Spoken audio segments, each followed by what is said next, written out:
Now, for the second part of the lecture today on science, knowledge, and technology, we'll focus on gender and science. So, in this second lecture, we'll be exploring in the gender in the context of scientific careers. The most mature tradition in the sociology of science looked at the training, the career progression, the scientific productivity, grant allocation pattern of researcher in academic science. From a gender perspective, this research agenda documents those patterns by looking at difference between male and female researcher on all those different fronts. So career progression, training, scientific productivity. And the literature is really consistent showing that in general,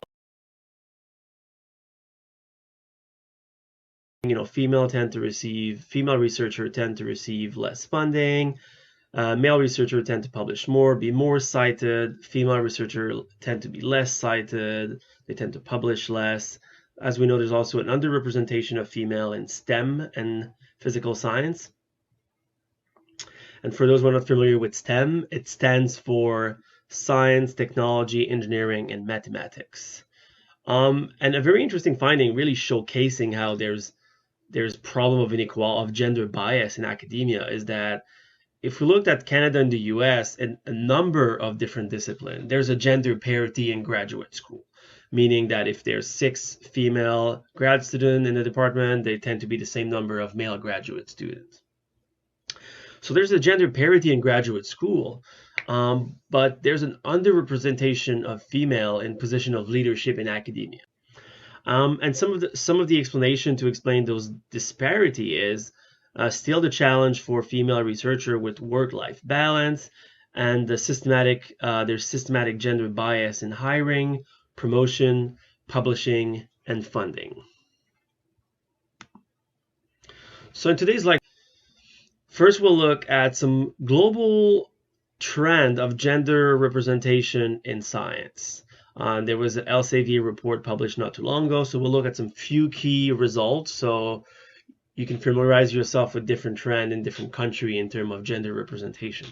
And then we'll look at a very good example of a research by a sociologist, Riviera, looking at example of gender discrimination in academic hiring. What are the processes, the mechanism of how gender discrimination actually happen in the process of hiring? And then we will be looking at the female scientist representation in COVID-19 research effort. So, okay, those are results from the Elsevier 2020 gender report called The Researcher Journey Through a Gender Lens. Elsevier, for those who don't know, is one of the largest academic publishers, meaning that it's a publisher of academic journals.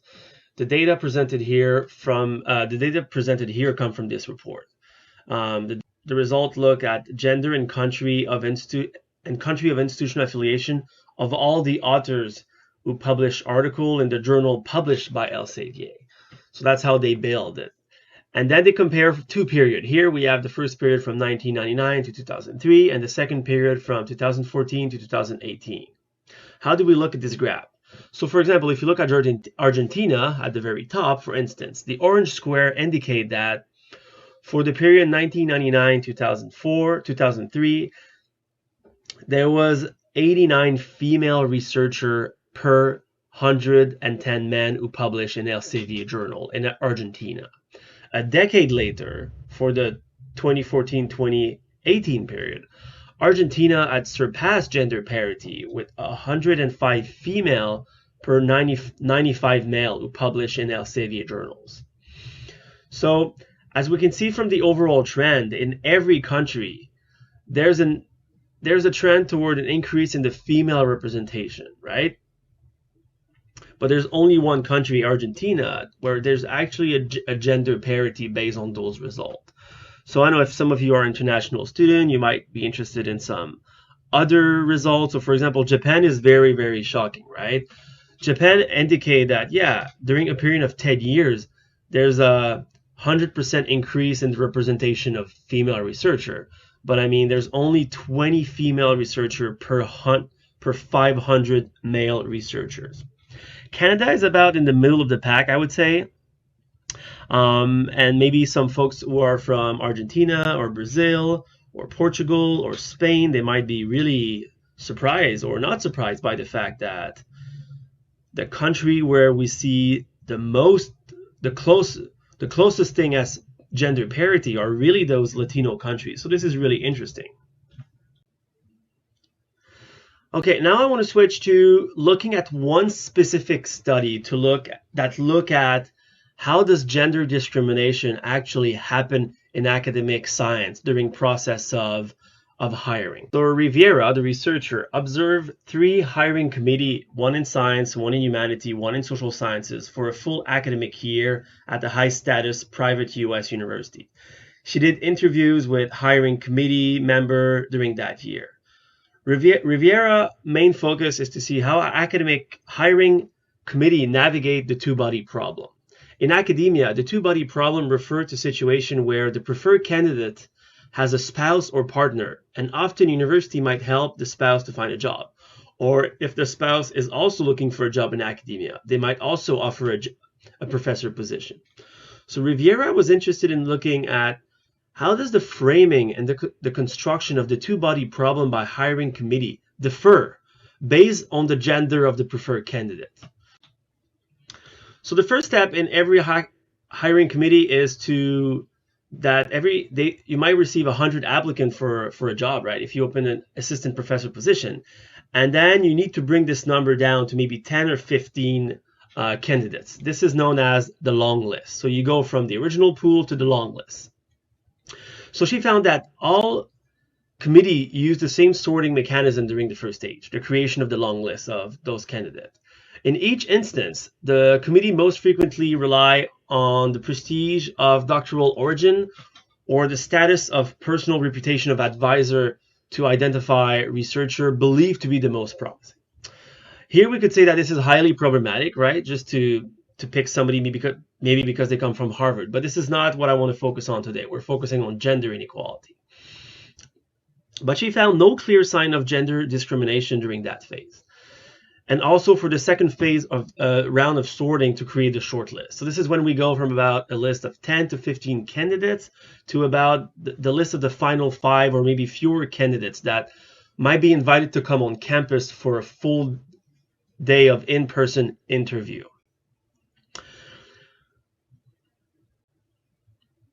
So Rivera findings showcase how the gender discrimination against junior female scholar arise at the very last step of the hiring process, when those female PhD have virtually won the contest. They went for the in-person interview and they are deemed good candidate, and then something happened. So Rivera want to uncover the gender script evaluators mobilized that negatively frame the hireability of female candidates when the two-body problem arises. It is precisely when the committee tried to figure out if the female candidate would accept the offer or not that the mechanism of gender inequality and discrimination emerged more systematically. So the sociologists document how after the campus visit, if the committee found a female candidate was above the bar, which means she was deemed hireable, the discussion inevitably turned to her relationship status. Committee members launched a veritable discriminatory, as in it's against the law, information hunt, such as questioning during campus visit, which is also illegal, making phone call to advisor and friends and connection to know, hey, do you know if that candidate has a husband or a partner? What does he do in life? Things like that. And they scrutinize recommendation letter for private life clue. So Rivera described a situation where the committee preferred candidate specifically told members during the visit on campus that she would move. Yes, I have a partner, but I'm willing to move. But the search member second-guessed her position based on her marital status. In another committee, talking about their number 1 ranked candidate, a female faculty mentioned that, if it was up to her, maybe she would move, but she would probably need to discuss this with her husband. So we can see how relationship status and movability is an issue that was, as Rivera found, exclusively brought up when deciding whether to offer the job to a female candidate. So it was never mentioned once when it was actually a male candidate that was the preferred candidate. So we can see here that what we call a gender script is at work and is powerfully devastating for woman agency, as it assumes man's career takes precedence over a woman. A committee member suggests in one case how a male partner of a top female candidate would have to take a career hit if she would accept the position. And subsequently, the female candidate was not ranked first.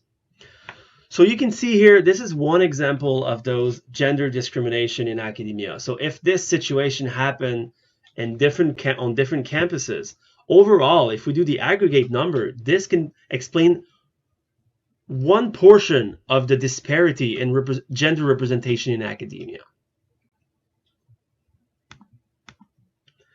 Okay, now we're going to switch to COVID-19 research. Since the beginning of the COVID-19 pandemic, there is a concern across the scientific community that there's a decrease in the female researcher representation and participation in research effort to fight COVID-19. And it's kind of a paradox in the sense that, as other lecturer mentioned in that course, there's an overrepresentation of female worker in care and health-related field during the COVID-19 pandemic.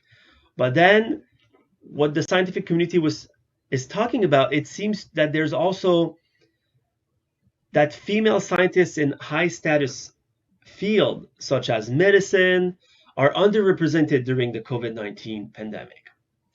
So why are some of the potential reasons why we might see a decrease in female researcher participation in COVID-19 research? Well, one of the reasons is the life-work balance, that there's still to this day an unequal distribution of family and home-related work. And if we aggregate the effect of what we call the invisible shift, homeschooling, and stress, this might very well explain why female researchers are less represented in COVID-19 research. Me and a faculty in this department, we decided to start a research project researching this. So our research question is, are we witnessing a decrease in female researcher participation in scientific and medical research on COVID-19? For the data, we use all the COVID-19 scientific article published in English language between January 1st and May 1st. So I built a data set, I call it the Link COVID P data set. And then for the sample, because we could not include all the COVID-19 publication in their research, because there's more than 24,000 publications over the last 5 months. So what we did, we picked all the articles published in the top 30 medical journal on COVID. So it's 2,400 articles. And then we need to see, what we're interested in to see compared to last year in those very journals. Do we see an increase or a decrease in the representation of female researchers? And then we use a data science tool to predict gender using first name. Gender was either male or female. So what we're interested in looking at is the proportion of first female author, the average of number of female author per publication, and the count of female authors per publication. So what do we see? Well, we see that compared to last year in 2019, there was an average of 40% of the publication where the female was the first author. And if we looked COVID research, it's actually only 30%. So we kind of see a 10% decrease of the percent of female first author. And the result was significant. So first we see that. So if we look at last year, this is what I call Web of Science, WOS. This is where we got our data for the 2019 data. And last year, female were actually already underrepresented in medical research. So it seems that with 30%, COVID-19 did exacerbate an already underrepresented group of researcher, the female researcher. Okay, now what about the proportion of female author? So here it's showing that last year, on average, in the whole corpus of medical research in the top 30 journal, female researchers represent about 35-36% of all authors. So we can see again during the COVID-19 research, there's a decrease of about 5%. So female researcher only represent about 30%. So meaning that 70% of all the researcher doing research on COVID are male researchers. So again, we can see that it was already a situation where female were underrepresented, and they're even more underrepresented now. So what are some of the potential at the individual level for those scholars who are female researcher in the medical field, who work about 15, 20 years to get in the position where they are, and then they are researching infectious disease, but then COVID-19 happened, and because of potentially family related task and burden, they are not able to publish on COVID-19 and to participate in the COVID-19 research effort as much as other male colleague. So what does that mean? So it can clearly hamper career progression, and this is no joke. What do we mean here is that research on COVID-19 as we know right now will set a standard for how we research pandemic in the future, in the next 10, 15, 20 years. Therefore, the researcher that were able to publish on COVID-19 will clearly get access to the millions and millions of dollars in grant to do more research about pandemic, about different type of infectious disease. So there's a very good chance that it will impact those female scholars who were not able to participate in those research. Also, it helped to reproduce the structure of leadership in medical science with male in position of power.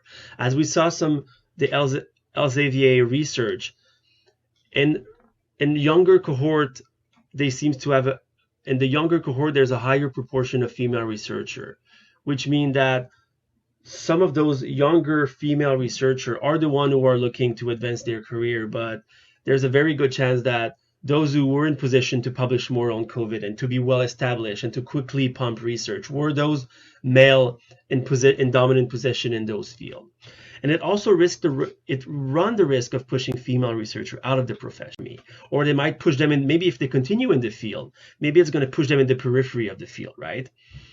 Now, as a systematic level, beyond the individual level, what can we say? What does this research mean? Well, it means that there's still an unequal distribution of home-related responsibility, right?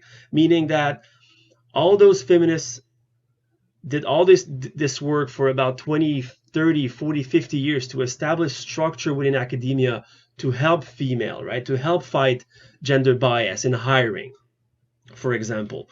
But if there's still unequal distribution of home-related responsibility between spouses, it's going to make it harder for, once a female is in a position of leadership in academia, to be able to sustain her work, right? Also, it's possible that medicine as a profession lacks structure to accommodate reality of female researchers who might also be mothers. And the last but not least, I think it does prevent the medical science and COVID-19 effort of their generational insight. Research do show that when female are put in position of leadership, they do bring something else to the table. The diversity, their way of thinking, they do bring something else. And here in the medical field, the research is showing that female researchers are part of this new generation of medical researcher. And now they could have probably bring something different, right? Because if you're a younger researcher that you've been trained with new technique recently versus older scholar, you have a different way to do research, and they would have probably really helped to bring different type of insight about COVID-19.